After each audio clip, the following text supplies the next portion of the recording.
guys. Oh, those poor guys, yeah. Now they got about 350 questions.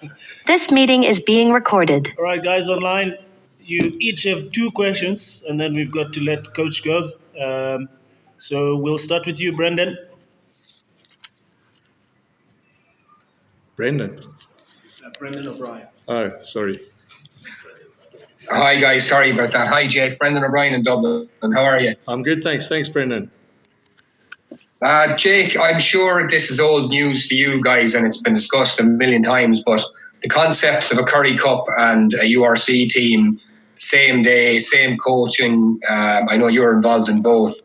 Could you just give us a brief little insight into the challenges of doing this? Yeah, so Brendan, look, I mean, it is difficult because you're trying to prepare 2 teams to play, on the same day. It is unique. I mean, I'm probably the only guy that is doing it hands-on. But I just feel that I'd like to spend time with the next group of players to see where they are in their development. As I said to the media before, we don't really have an academy structure like you guys have in Ireland, which I think is right up there. I mean, I think your academy structure is a fantastic structure to have. So I've got to spend some time with the junior sides and with those players coming through our junior teams into the Curry Cup.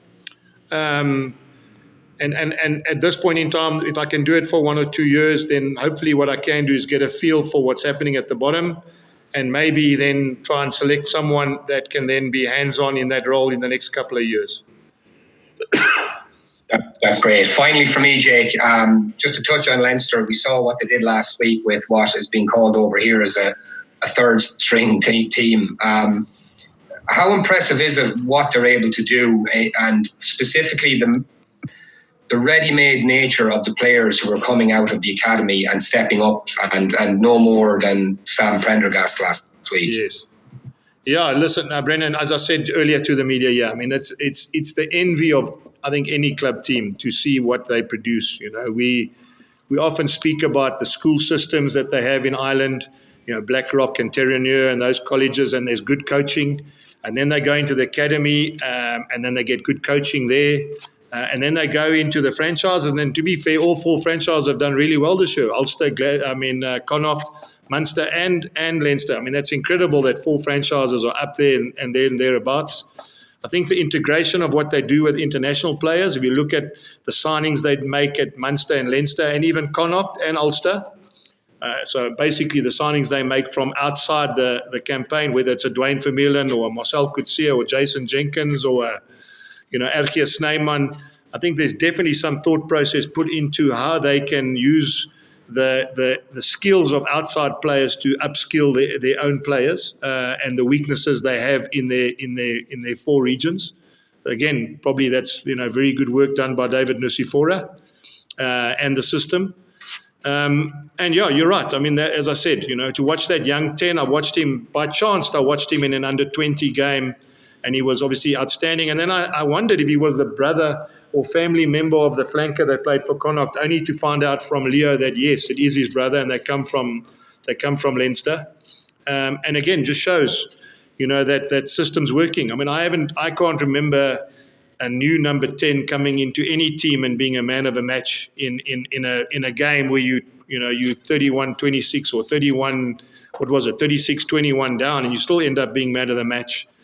Just proves again a lot of the psychology and a lot of the sort of backing that those kind of guys get through the academy must say something in terms of the way they're coming through, both on and off the field. Thanks, Brendan. That's great, Jake. We're even making the comparison over here. Sam Prendergast has the same haircut as Johnny Sexton as well. Yeah, I saw that, and I don't think that's by coincidence. Listen, best of luck at the weekend. You're a busy man. Thanks for your time. Thank you so much. Warren? Hi, Jake. How are you doing? Good, thanks. Just on Leinster. Last week, ahead of the match against the Lions, altitude was a big talking point and everything, but they still managed to get grind out to win against the Lions. Is that still going to be a factor, or are you going to try to make them breathe a little bit harder by spreading the ball around more? Yeah, so Warren, a good question, because one thing that they are very good at every game is playing quickly. So I don't think that they're going to change their style.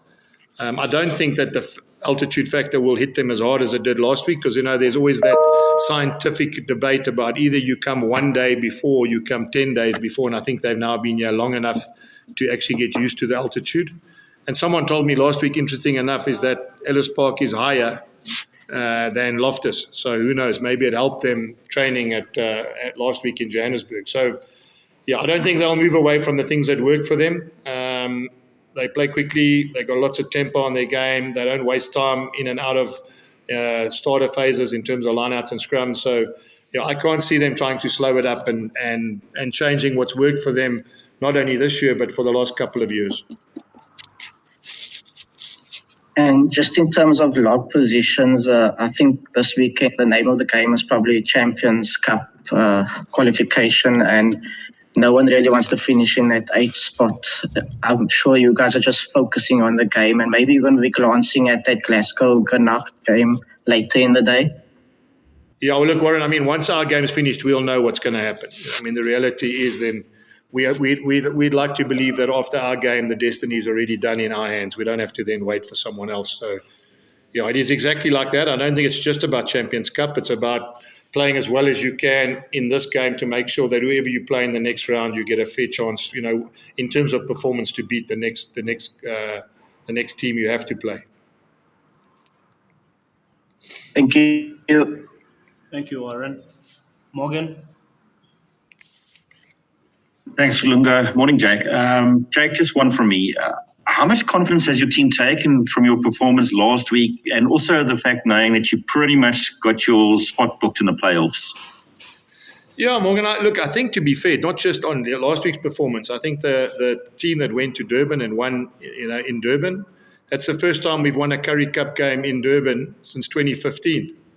So a lot of confidence they got out of that.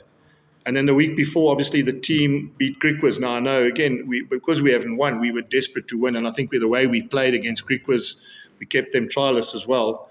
So I think it's been a collective 3-week or 3-game process of defensively getting stronger, getting some winning momentum, and then being as clinical as we were last week. Often what happens, Morgan, and you would know this, when you're 36-3 up at half-time or whatever, you generally can lose your shape in the second half, and everybody can play like it's trials.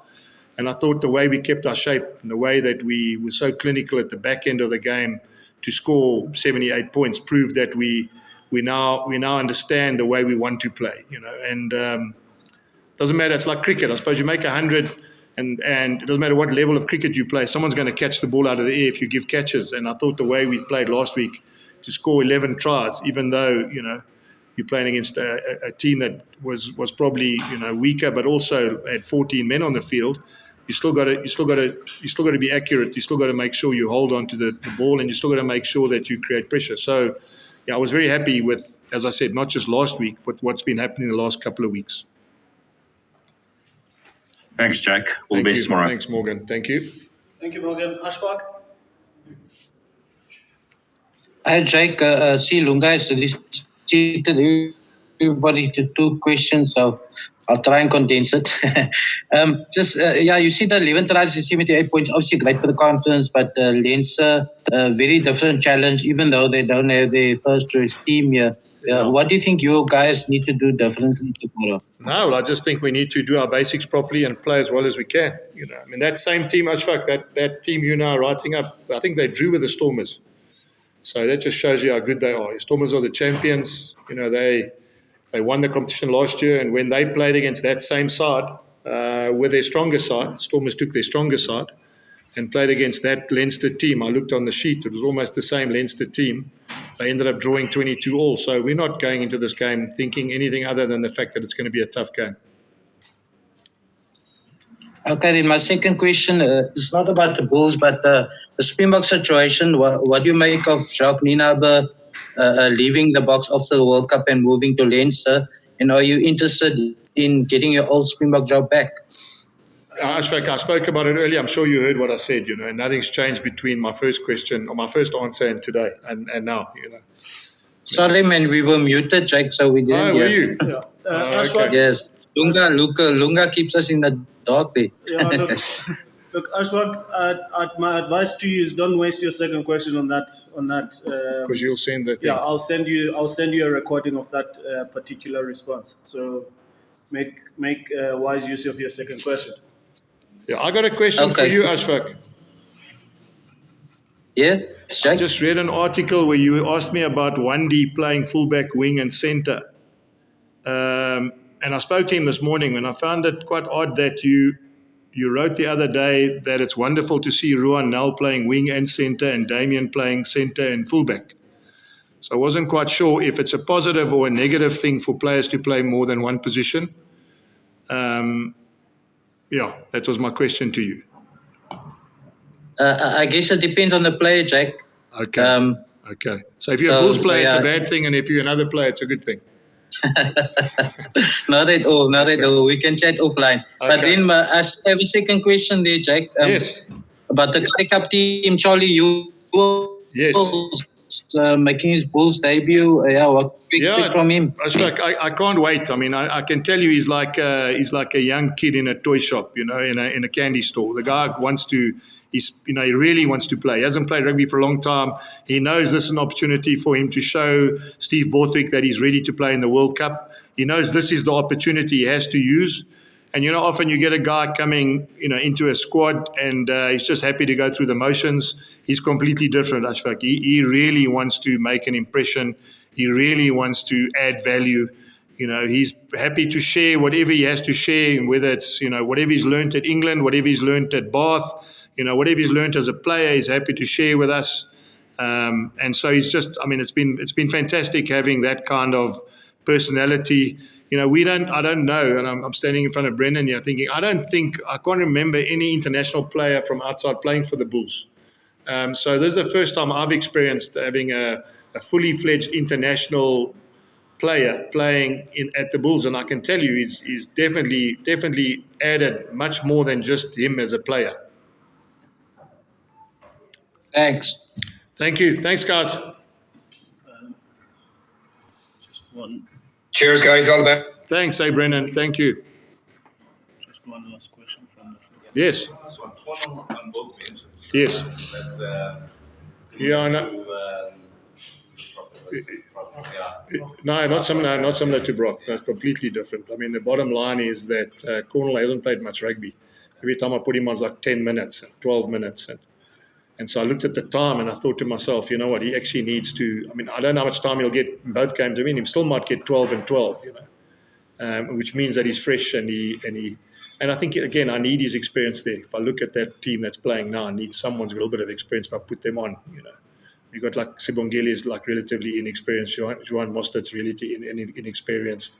I've got Lionel's experience, obviously. So I just need if I put him on, especially at the back end of the game, at least I've got someone who's been around a bit. And he's game to play whenever. Yeah. He wants to play as much as he can. Yeah. All right.